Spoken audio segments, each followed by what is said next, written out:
Amazon.com.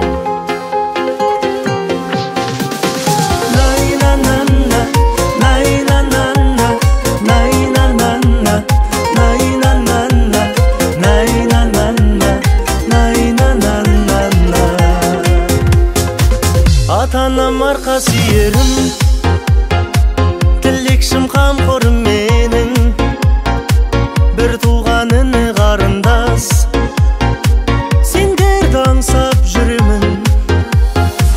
Отбасым, ол қызым, жарым, сендерге арналған барым, гүлденер думанды бағым, сендер деп атады